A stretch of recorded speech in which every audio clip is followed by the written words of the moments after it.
আচ্ছা, আমরা কিন্তু দেখতে পারতেছিলাম যে আমরা যখন এইটাকে ডিক্লেয়ার করছি বা আমাদের অ্যাপটাকে আমরা আলাদা একটা ফাইলে নিয়ে গেছি এবং আমরা যখন সার্ভার ডট টিএসএ এটাকে ইম্পোর্ট করতে চাচ্ছি, তখন আমাদের এটা ইম্পোর্ট হচ্ছিল লাইক এইভাবে, যে ইম্পোর্ট অ্যাপ ফ্রম, এইভাবে করে হচ্ছিল আমাদের অ্যাপ ডট জেএস নামে। কেন এটা হচ্ছিল? এটার কারণ হচ্ছে আমাদের টিএস কনফিগে একটা চেঞ্জেস আসছে, এবং এইটা চেঞ্জেসের কারণ হচ্ছে আমাদের প্যাকেজ ডট জেএসনে যদি যাই তাহলে দেখতে পারবো যে এইখানে হচ্ছে আমাদের টাইপ স্ক্রিপ্টের 5.9.2 আর কি ভার্সনটা হচ্ছে। তো এইটা টাইপ স্ক্রিপ্টের ভার্সন চেঞ্জ প্লাস হচ্ছে যে আপনার এক্সপ্রেসের ভার্সন চেঞ্জের কারণে এখন সে যেটা করে যে এক্সপ্লিসিটলি আমাদের টাইপ স্ক্রিপ্ট থেকে যে টাইপের হচ্ছে যে নেমটা যেটা বা যে সিনট্যাক্সে সে ইম্পোর্ট করে, সেটার পরিবর্তে আমাদের একদম অ্যাবসোলিউট পাথ দিচ্ছিল। তো ওইটাকে আসলে আমাদের একটু পড়তে সমস্যা হয়, কারণ আমরা তো টাইপ স্ক্রিপ্ট নিয়ে কাজ করছি। তো হঠাৎ করে যদি দেখি যে আমাদের এখানে একটা ফাইল ইম্পোর্ট হচ্ছে যেটা জেএস থেকে, যদিও এখানে আমরা যদি এই যে এইভাবে করে ক্লিক করি তাহলে আমাদের সেই ফাইলে সেই টিএস ফাইল নিয়ে যাচ্ছে, বাট আমাদেরকে দেখতে একটু অসুবিধা হচ্ছে। তো ওইটার জন্য আমরা চেঞ্জেস করে আমরা এই যে একদমই এইভাবে করে ইম্পোর্ট করতেছি। তো এইটার জন্য আমাদের টিএস কনফিগ ফাইলে চেঞ্জ আসছে। এখন বলি যে দুটোর মধ্যে পার্থক্যটা কী, তো কীভাবে চেঞ্জ করছে এটা পরে দেখাই। পার্থক্যটা হচ্ছে আমাদের এই যে এইটা আর কি, এইটার কারণে আমাদের হচ্ছে বান্ডেলটা সহজ হয়, বা ES6 যখন আমাদের এটাকে বান্ডেল করে তখন বান্ডেলটা একটু ফাস্টার হয়। সেকেন্ড ব্যাপার হচ্ছে আমরা যদি এটার মধ্যে কোনো জেএসএক্স লিখতে চাই বা রিয়াক্ট বা হচ্ছে যে নেক্সট ডেসে আমরা যে জিএসএক্স লিখি সেটা আমরা এখন এই যে নোডে লিখতে পারবো। ওইটার জন্য মেইনলি ওরা এই কাজটা করছে। তো এখন আসি যে আমরা কী কী চেঞ্জ করছি। তো সেটার জন্য আমরা যেটা করছি সেটা হচ্ছে যে আমাদের বাকি যা ছিল এখানে সব রিমুভ করছি, করে আমরা এই পর্যন্ত রাখছি।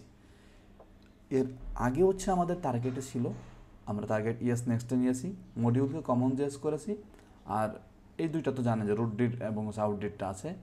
এরপর যেটা করছি সেটা হচ্ছে ইয়েস মডিউল ইনার টপ বা ইন্টার টপ।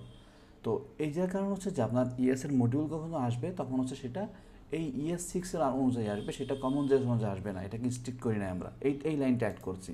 তো আমি যদি এখানে লিখে দেই নিউলি অ্যাডেড। আচ্ছা, এরপর আমরা এটা করছি যে force consistent caching in file names, মানে ফাইল নেমসে যে ক্যাশিং থাকবে এইটা হচ্ছে আমাদেরকে রাখো তুমি। তো এইটাও আমরা হচ্ছে নতুনভাবে অ্যাড করেছি, নিউলি অ্যাডেড। এরপর যেটা করছি আমাদের স্ট্রিক্ট মোডটা ছিল রিকমেন্ডেড অপশন, সেটা তো রাখছি। এরপর যেটা করছি স্কিপ লিভ চেক, মানে আমাদের কিছু অনেক সময় থাকে না যে আমরা হচ্ছে যে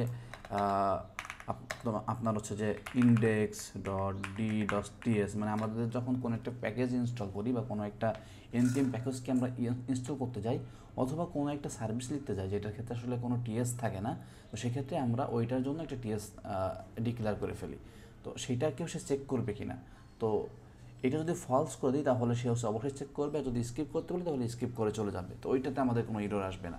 তো এই ফাইলগুলো যখন চেঞ্জ করছি তখন কিন্তু আমাদের দুইটা কাজ ঘটছে।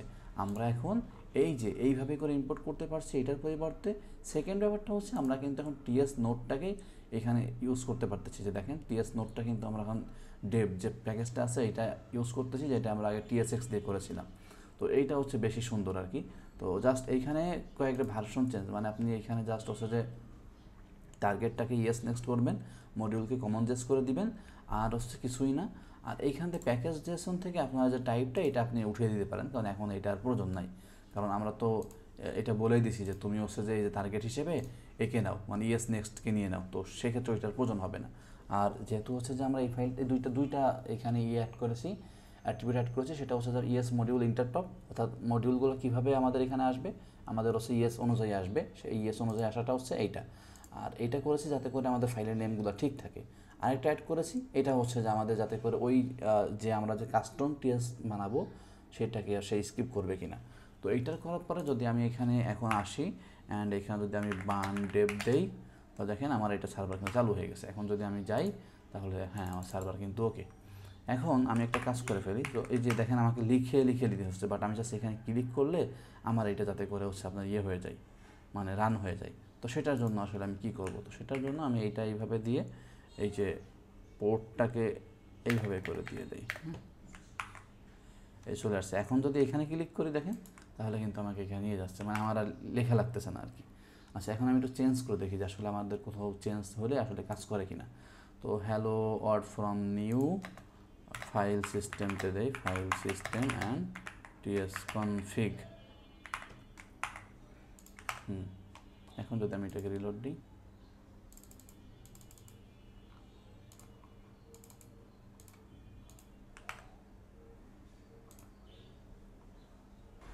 আচ্ছা আমাদের এখানে ছোট্ট একটা চেঞ্জ করতে হবে, কারণ আমরা যদি হচ্ছে যে আমরা দেখতে পাচ্ছি যে আমাদের ফাইলগুলো চেঞ্জ হচ্ছে না, তো এইখানে হচ্ছে ছোট্ট একটা পোল অ্যাড করতে হবে। তো পোলটা অ্যাড করলে এ বুঝে নিবে যে নতুন করে চেঞ্জ হচ্ছে ফাইলে। তো এখন যদি হচ্ছে আমরা এটা ক্লিয়ার করি অ্যান্ড যদি আমরা বার্ন ডেপ দেই, তাহলে বলছে কি ক্যান নট এসআরসি বুক। ও দুইটা এসআরসি হয়ে গেছে আমাদের, হ্যাঁ দুইটা এসআরসি হয়ে গেছে, সরি।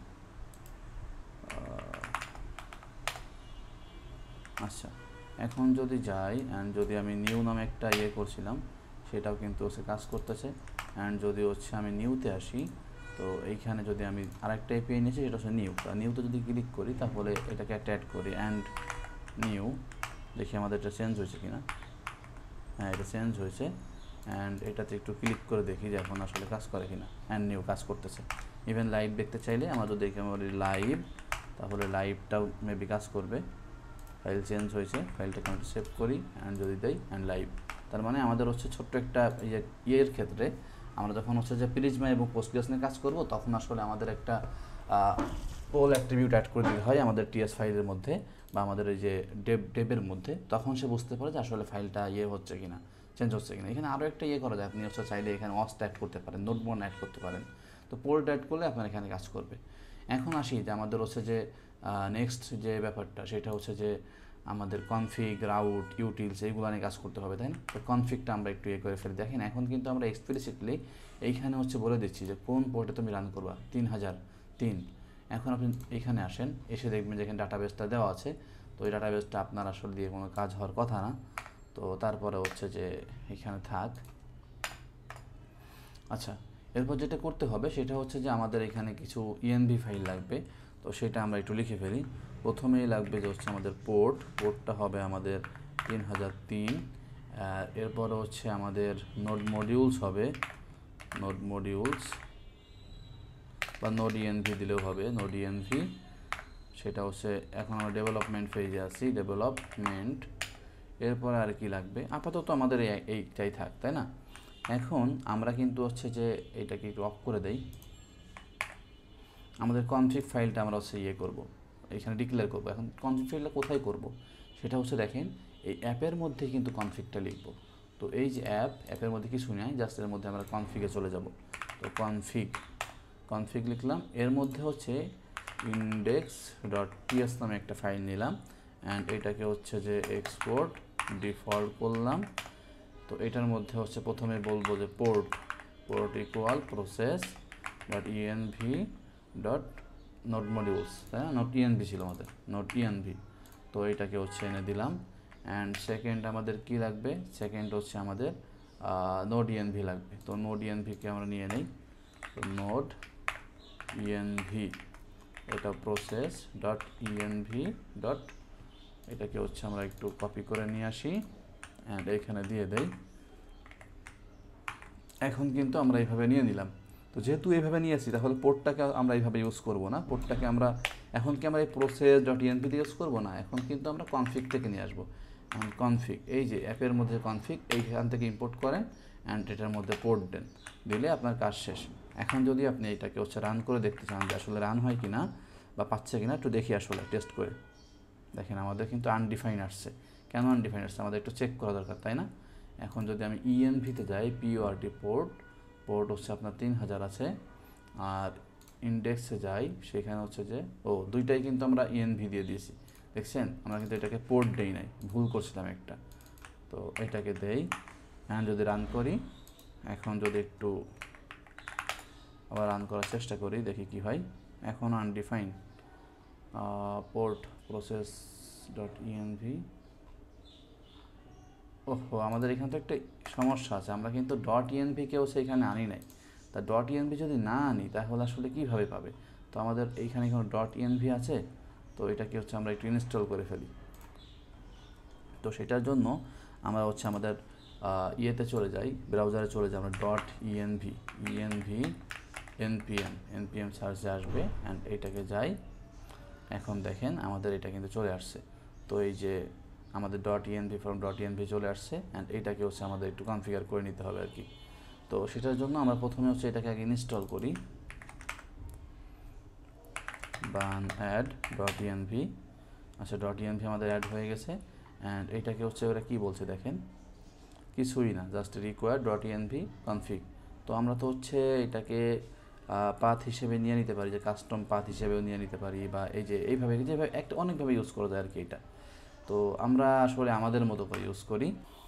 এইখানে আসলাম অ্যান্ড এরা বলছে যে আমাদের প্রথম হচ্ছে এটাকে ইম্পোর্ট করতে হবে, তাই না? ইম্পোর্ট .env from .env, এই যে ES6 অনুযায়ী করবো। এই যে ES6 ইম্পোর্ট কীভাবে করবো, এই যে এটা। তো আমরা এটাকে হচ্ছে যে একটু অফ করে দেই, একটু দেখে অফ করে দেই, দিয়ে আমরা হচ্ছে যে এইখানে এটা দিলাম অ্যান্ড এরপরে এরা কী বলছে, এই যে .config-কে আমাদের কনফিগ করতে বলছে। তো আমরা হচ্ছে .env .config দিলাম। এর মধ্যে আপনি পাথ দিতে পারবেন যে আপনি কোন পাথের মধ্যে জাস্ট চান। এখন আমি ওইটা না হয় না দেই, এখন যদি একটু দেখি যে আসলে হয় কি না, দেখি আমাদের এখন কিন্তু হয়ে গেছে। মানে এটা সিস্টেম হচ্ছে আপনাকে এই .env-টাকে এক্সপ্লিসিট করে দিতে হবে, মানে আপনি এটাকে ইম্পোর্ট করবেন বা এটাকে কনফিগ করে দিলেন। এখন কিন্তু আপনি এটাতে যাচ্ছেন অ্যান্ড এটাতে গেলে আপনি দেখতে পাচ্ছেন, চাইলে একটু চেঞ্জ করেও দেখেন যে আসলে চেঞ্জ হচ্ছে কি না। যে অ্যান্ড চেঞ্জে গেলাম, ও আমাদের এটা, হ্যাঁ এটা অলরেডি হয়ে গেছে। এখন যদি আমরা একটু রিস্টার্ট দিই, হ্যাঁ এই যে, তো তার মানে কিন্তু আমাদের .env-টা হয়ে গেছে। এখন কাজ কি, এখন হচ্ছে দেখি আমাদের সেকেন্ড স্টেপে কি আছে আর কি। আমরা সেকেন্ড স্টেপে যাই অ্যান্ড যদি হচ্ছে যে আমরা আমাদের এইখানে চলে যাই, এইখানে আমাদের ইউটিলস আছে, রাউটস আছে, এরপর হচ্ছে যে বাকি মডিউলস আছে, তাই না? এখন মডিউলসটা হচ্ছে আমি ডিক্লেয়ার করে ফেলি, অ্যাপসের মধ্যে মডিউলসটা দেখি, MODULS মডিউলস। এরপর অ্যাপসের মধ্যে কি বলছে, রাউটস বলছে, রাউটস। এরপরে হচ্ছে আমাদের ইউটিলস, আবার অ্যাপসের মধ্যেই ইউটিলস। এখন এই মডিউলটা আসলে কি, মডিউলটা আমরা একটা মডিউল লিখে ফেলি। ধরেন আমার প্রথম মডিউলটা হচ্ছে ইউজার মডিউল, ঠিক আছে? এরপরে হচ্ছে আমার কি নিয়েছিলাম, এখানে রাউটস দিয়েছিলাম। রাউটসটা আমরা index.ts, আর index.ts কেন দিই সেটা বুঝে নিই, যাতে করে আমাদের ইম্পোর্ট করলে এই রাউটস থেকেই আসে। যেমন আমরা যদি এইখানে যাই, দেখুন কনফিগ কিন্তু হচ্ছে আমাদের ফাইলের নাম, বাট এটা আসছে কিন্তু একদম আমরা কনফিগ লিখলেই হয়ে যাচ্ছে, না হলে কিন্তু অন্যভাবে লিখতে হতো আর কি। ইন্ডেক্স সিস্টেমটা হচ্ছে আপনি যে ফাইল লিখবেন সেটা থেকে ইম্পোর্ট হয় আর কি, বা এক্সপোর্ট হয়। তো রাউটটাও চলে আসলো। এখন আমাদের মোটামুটি করে হচ্ছে যে আমাদের এই কাজগুলো শেষ, তাই না? এখন আমরা আমাদের ফোল্ডার স্ট্রাকচার করে ফেলছি অ্যান্ড হচ্ছে যে এইখানে মোটামুটি আমাদের যতগুলো সেট আপ প্রয়োজন ছিল সবগুলো করে ফেলছি।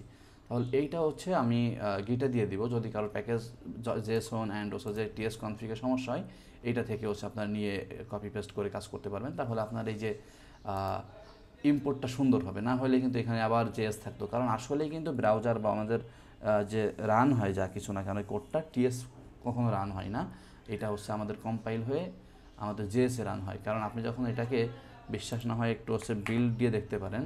তো বিল্ড দিলে হচ্ছে যে আপনার দেখবেন যে এইখানে ডিস্ট নামে একটা ফাইল তৈরি হবে, কারণ আমরা এখানে বলে দিয়েছিলাম যে আমাদের আউটডির হবে কোথায়, ডিস্টে।